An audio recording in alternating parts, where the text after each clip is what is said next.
Hey everybody, it's Lori Lowe and welcome to this episode of The Sacred Binge. It's now The Sacred Binge, more inclusive. The holidays are coming up and I'm excited to do this particular video because there's just so many cool things that we can learn about ourselves as a binge eater when we are in the process of going through a traditional holiday that centers around food. Probably even more than the end of year, Christmas, Hanukkah, Kwanzaa holidays, whatever it is that you celebrate.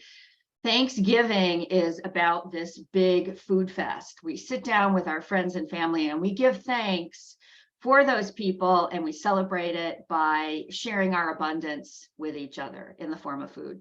A couple things I want to say. Regardless of where you are in your journey in terms of owning that you're a binge eater, owning that every opportunity to have a meal is a sacred opportunity to understand and know your relationship with food better. Regardless of that, you are just entitled to be there and to show up at this gathering and be accepted just as you are, regardless of your appetite. You are entitled to your appetites. And whether that's sitting down and having 8 servings of whatever, you are entitled to have that. Nobody else gets to tell you what you need emotionally or physically at that time. It's when we contract around it and feel embarrassment and shame about that, we start to focus on ourselves as a problem or that we have a problem, rather than asking that really vital question, which makes every meal sacred.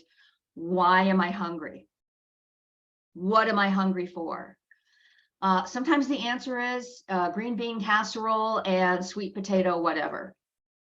Sometimes the answer is, I am hungry to be loved and accepted at the size I am right now. I want to know that I am worthy, that there's nothing wrong with me because I like to eat a lot of mashed potatoes. I remember a Thanksgiving meal that I sat down to with friends, some of whom I didn't know, a few were very close friends, but it was one of those things where a lot of people got together and you didn't know everybody.